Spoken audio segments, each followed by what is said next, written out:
Hey team, if you're new here, welcome to my channel. My name is Dani, Kilani, and I'm a first-year medical student in Canada. I've been making videos for a few months now, so I figure it's about time that I give you a better idea of who I am by sharing my entire process of getting admitted to a Canadian medical school. To give you some context, I grew up in a family with no physicians as family members in Calgary, Alberta. Going into high school, I had switched from the public system into a private high school, where I was able to take classes at more advanced levels than my grade level. At the time, I wasn't exactly sure that I wanted to be a doctor, but I had my eyes set more broadly on healthcare professions, including veterinary medicine. Because I was able to, I figured that I should take grade 11 biology while in grade 10 to get a better idea of whether this was something that I would be wanting to study going into university. And despite the amount of work that I had to put into taking a grade 11 class on top of my grade 10 classes, I found that biology was still my favorite class, especially the components relating to physiology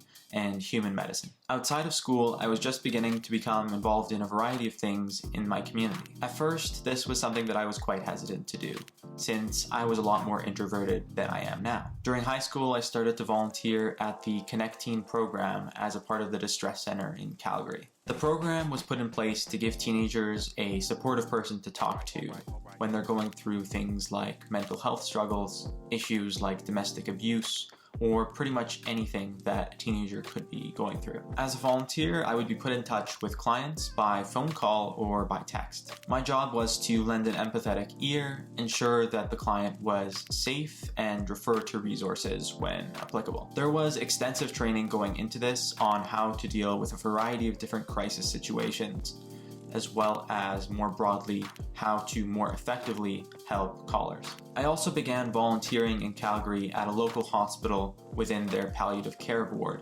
as a patient visitor. In the palliative care wards, they provide end-of-life care, and the patients in those wards often face a lot more loneliness than patients who are receiving more acute or short-term care. This experience heavily influenced my desire to go into medicine. It gave me early exposure to what the hospital environment was like. It also made me more aware of the loneliness that patients face going into the hospital, and sensitized me to the fact that every volunteer and every staff in the hospital plays an essential role to patient care. There was also a personal experience of mine that drove me towards medicine even further. Midway into grade 10, I was on a family trip in British Columbia when I had blood in my urine for the second time in a few months. The first time around, I had Googled it and thought that it was nothing more than exercise-induced hematuria, which is a fairly benign condition. The second time around, even though I didn't have any more symptoms, I was a lot more worried over what was going on with me. I hadn't done any strenuous exercise, and it was a lot worse than the first time around. After going to a hospital in British Columbia and having some extensive testing and imaging done, I was eventually told that I had a mass on my bladder. I wasn't told whether it was malignant or benign, but to my young mind, I thought that I might have cancer. I was given a CD disc to take back to my family doctor in Alberta with the imaging on that. And when I got back to Alberta, my family doc ended up sending me for further imaging, including an ultrasound and a CT scan, before referring me to a urologist. I was told that I needed a cytoscopy to have the tumor biopsied, and then have a surgery. Only after having the tumor biopsied and the tissue examined by a trained pathologist could they tell me whether what was growing in my bladder was cancerous or benign. Luckily, it ended up being benign and I had it removed without any further complications. But the experience itself gave me an idea of what people go through when they're ill in the healthcare system, including their emotional experiences and the extensive uncertainty along the way. Going into the summer after grade 11, I was healthy again and started doing summer research at the medical school that I currently attend now. I was responsible for genetically characterizing defects in organ maintenance in animals called zebrafish. This involved doing a lot of hands-on lab work, like running genetic tests such as PCRs, and gel electrophoresis. I enjoyed the critical thinking that goes into doing research and found that being employed in a research position was a great way to expand my knowledge of the sciences beyond what was being taught in the high school curriculum. Going into grade 12, I applied to 4 undergraduate programs in Canada, as well as a few medical schools abroad. Many countries, such as the United Kingdom, let you start medical school immediately following high school and finish it within 6 years to become a doctor. I was accepted to some of the medical schools that I applied to abroad, and luckily I did my research into them before accepting my offer. I learned that many schools won't allow you to do postgraduate training in their country, which pretty much leaves you with just the option of coming back to Canada to do a residency here. However, international medical graduates tend to face a lot of difficulties in coming back to Canada and getting a residency position, since positions are prioritized for Canadian medical graduates who the government has invested in subsidizing their medical education. On top of that, medical school abroad can be incredibly expensive, especially when the Canadian dollar has as poor of an exchange rate as it does now. Ultimately, I decided that I wasn't willing to take the risk of being hundreds of thousands of dollars in debt without any means to pay it off. And I considered my options for undergraduate programs in Canada instead. I applied to the University of Calgary for biochemistry, Queen's and McMaster for their life sciences program, and Western for its medical sciences program. I also applied for the Queen's accelerated route to medical school, which is a very different program now than it was back then. Back when I was applying, it was a route for a small number of high school students to get into medical school more quickly without needing to take the MCAT. At the time, high schools could only sponsor a few of their students to apply to the QArms program, and those students were typically chosen by high schools based on who was their top student. The program has changed in recent years to be geared towards Black and Indigenous Canadians with the goal of increasing diversity and representation in medicine. I unfortunately wasn't accepted to the QArms program. The University of Calgary also didn't accept me for their biochemistry program, but ended up taking me for my backup, which was biology. I was looking for a more independent university experience away from home, so I ruled out the University of Calgary first anyways. Additionally, I wasn't really looking forward to doing a degree in biology. This left the Ontario universities, and I was accepted to my programs at all 3. McMaster had an earlier deadline to accept their offer, and I wasn't able to make it to do a tour at McMaster before I needed to make that choice. So I ended up turning them down. I ended up visiting Queen's and Western. I found Western's campus to be a lot more appealing and the medical sciences program to be more exciting, given the greater opportunities that it had for specialization. Before starting my degree, I did another summer of research in a biochemistry lab at the University of Calgary. This was a completely different experience than my first time doing research, as I was coding instead of going into the lab itself. During this time, I learned how to code in R, which is primarily a statistical coding language that has fairly widespread use throughout laboratories. I worked with a master's student on a piece of software that he was developing, which ended up being a really great experience to cut my programming teeth. In September of 2019, I started my medical sciences degree at Western. My plan going into first year was to put all of my effort into academics and leave extracurriculars for the next year. This plan worked really well for me, since it relieved me from the pressure to get involved in extracurriculars early on and allowed me to focus on adapting to university from high school. At first, I was struggling quite a bit in some of my courses like chemistry and biology. In chemistry, I initially struggled a little bit with catching up on content, since in Ontario, their high school curriculum for chemistry is a little bit different than Alberta's. In biology, I had a professor with an extensive reputation for being exceedingly difficult. You may have heard of him. His name is Tom Haffey, and he taught introductory biology at Western for decades. If you're looking to go to Western now, he's now retired, but I'm not sure who he's actually been replaced with. What made his class so difficult was that he wasn't primarily testing us on the basic facts of biology that were being covered in textbooks and in class. Instead, he wanted us to take those facts and apply them to unfamiliar situations. His catchphrase was to think slow, which I thought was quite ironic, given that most of his exams had barely enough time to finish. On his first midterm, I scored a 70% in his class, which was fairly devastating to me,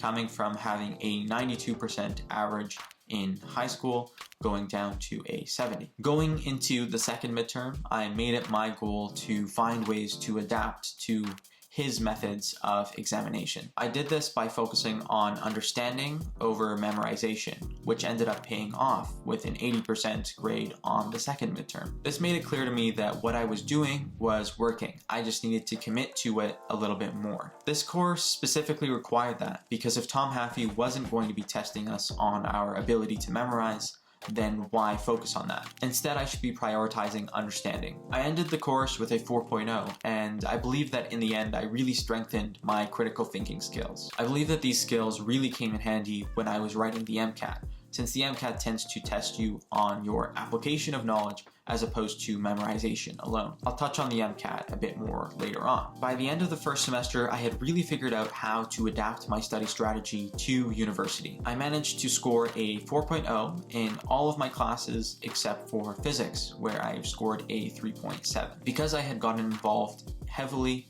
in volunteering during high school, I was able to avoid overwhelming myself with academics and extracurriculars on top of that during my first year, and I believe that that really paid off. My second semester required more fine-tuning and experimentation with my study strategies, where I really began to emphasize active learning over passive learning, like rereading my notes. I ended my first year with an overall GPA of 3.95. Near the end of my first year, I went to a talk being held at Western's Medical School by a visiting professor who was specialized in an area called One Health. One Health examines the interconnections between human health, animal health, and environmental health. It looks at issues like climate change and emerging infectious diseases like COVID-19 and Ebola, both of which came from an animal origin. At the time, I was starting to become a little bored with looking at health from the micro level, and I wanted to see health from the bigger picture, meaning things like public health and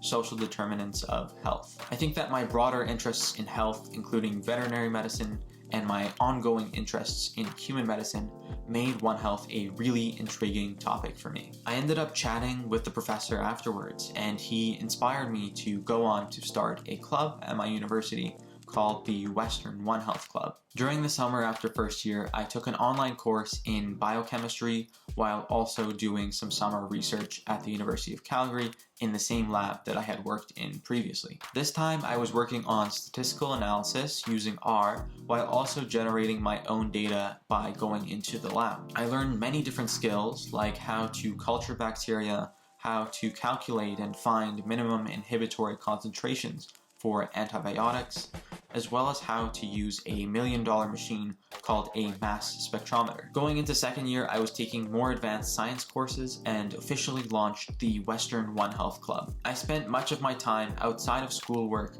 networking with faculty to try and find more club resources and building a team that I was proud to work alongside. There were some interpersonal conflicts that came up along the way, and being the president of the club put me in the position where I had to be the one to solve them. In starting the One Health Club, I was really able to develop some key skills in teamwork and leadership along the way. Overall, medicine is a team game, and these skills were super important to include on my application as well as for my future career as a physician. During that year, I also went to Johns Hopkins Medical School for a hackathon. This was a really great experience for me because I got to see how my knowledge of medical systems could be combined with a knowledge of computer science to create an amazing product. During the hackathon, I worked alongside a team of computer scientists to develop a blockchain that would allow for the transmission of electronic health records between medical care providers in the United States. Normally, this task is done using a fax machine and is incredibly labor intensive. We were able to make that process more efficient while maintaining heavily encrypted data transmission. I also attended some less major hackathons and case competitions that I made sure to touch on in my medical school application. During my second year, I tried out a few different volunteering opportunities. I tried volunteering for a museum as an events volunteer. Overall, I felt like it was a waste of my time because I wasn't really contributing much. I also tried volunteering for a nonprofit that teaches children with activity limitations how to ride horses. Unfortunately, I had no car, and the barn was located in a pretty rural location, as you would expect. I ordered an Uber there, but on the way back, when I tried to order a ride, it wouldn't let me because I was beyond city limits. Clearly, that didn't work out well either. The stereotype that every pre-med does hospital volunteering scared me away from going back to doing it again. That is, until my second semester of university. That was when I realized that there's nothing wrong with doing the same activity as everyone else, as long as you meet a couple criteria. Number one, you need to feel like you're making a meaningful difference. Number two is that you are developing personally along the way, whether that's soft skills or hard skills. I was still in contact with the visiting One Health professor, and he ended up taking a position at my university as the chair of One Health. He took me under his mentorship and invited me to his lab to be a research student for the summer. Before we get to how I spent my summer, I ended my second year with an overall GPA of 3.96. During the summer, I arranged to do research part-time for 3 months while studying for the MCAT on top of it. I plan to take the MCAT during my fourth and final month of the summer. During the summer, I was also taken on as a volunteer at the university's hospital in their emergency room. For the first 3 months, I worked on research for around 24 hours a week. I was doing statistical analysis on data measuring the spread of a form of tuberculosis called zoonotic tuberculosis that spreads between cattle and humans. The rest of my week was spent studying for the MCAT. During the summer, I barely saw any of my friends as they had gone home to a different city from where the university was located. My last month of the summer was spent studying for the MCAT for about 70% of the time, and writing an application to the University of Calgary for the other 30%. I ultimately ended up with a score of 520 on the MCAT. I'll give you a score breakdown somewhere around here. But the most important aspect of my score is really the CAR section, since that's what Canadian universities tend to focus on. On the CAR section, I scored a 127, which is fairly okay. Let me know in the comments section if you want me to make an entire video on how I scored in the 98th percentile on the MCAT. The time that I spent writing my application to the University of Calgary was spread out into a few hours across every single day. I also planned to finish writing a first draft of my application about a month prior to the application deadline. This gave me the opportunity to share my application with several medical students, professors, and teachers who I thought would do a good job editing it. Using multiple iterations of feedback and revisions, I was able to significantly improve my medical school application to the point that I was proud to be submitting it. I only wrote one application going into my third year of university because I only had so much time to split in the summer between volunteering, doing some summer research, writing the MCAT, and writing the application itself. At the time, I really wrote the application as a trial run to see what the entire process would be like. My hope was that I would be able to learn from the process going into future cycles, plus I could reuse some of the components of my application. I continued on with my third year of my undergraduate degree, where I specialized my degree into One Health. I also continued to do some research with the same professor for a few hours every week. During this time, my research ended up being accepted at a couple of international conferences in Ireland and Scotland. I was really excited to travel because I hadn't been to either of these places, and being accepted to an international conference was a first for me. Unfortunately, both conferences were rescheduled due to the pandemic. After several months of waiting from October until February, I was notified that I had received an interview at the University of Calgary's medical school. Being my only application, I was really excited to be going to this interview. I still viewed the application as a trial run, and I viewed the interview as an opportunity to learn and see how I could better prepare myself for future cycles, especially considering that getting an interview invite in Canada is still a ways away from admission. I put as much time as I could into preparing for the interview while still balancing on top of that my academics. I didn't want to make my GPA worse in case I needed to apply again in future cycles. I found as many medical students as I could at my university and tried to see if they would be willing to lend me an hour or so of their time to spend doing a mock interview. The experience that I had with their mentorship was super helpful, and I recommend doing this if you can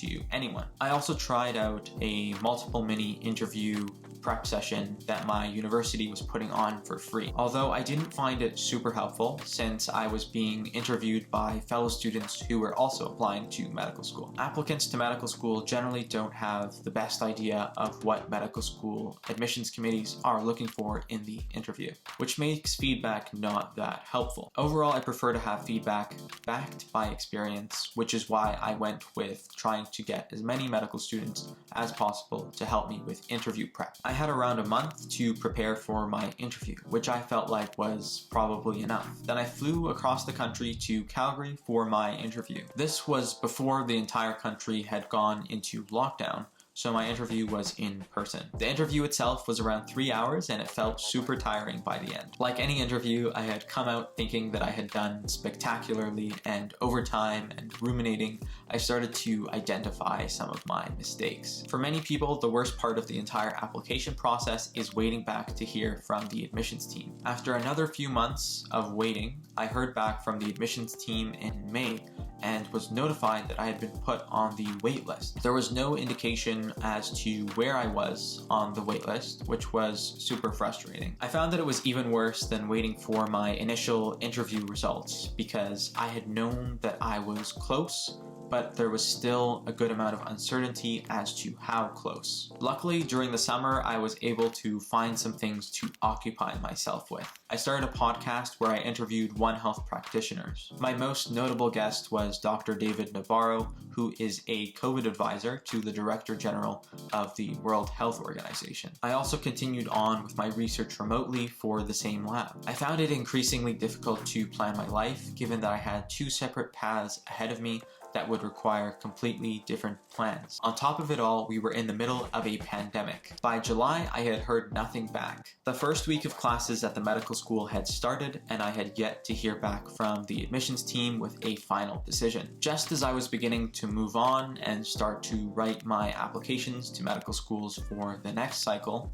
I had received an email from the University of Calgary. They let me know that I was taken off the waitlist and given an offer of admission. This was 4 days into the start of classes. While I was beyond happy that this was the decision, I was also overwhelmed with a ton of paperwork that students who had been accepted right off the bat had had 2 months to work on. Luckily, the admissions office was incredibly understanding and gave me extra time to work on the paperwork. Although it would have been helpful to have more time to prepare for medical school, I've always been good at adapting to new situations, and medical school has not been the exception. If you've made it all the way to the end, thank you for listening to me rant about myself for far too long. If you enjoyed this video, be sure to subscribe to the channel. I'm making some great videos on admissions tips to increase your chances at getting admitted to medical school, and I've been focusing on topics like studying, getting involved in research, and improving your extracurriculars. That's all for now. Thanks, team.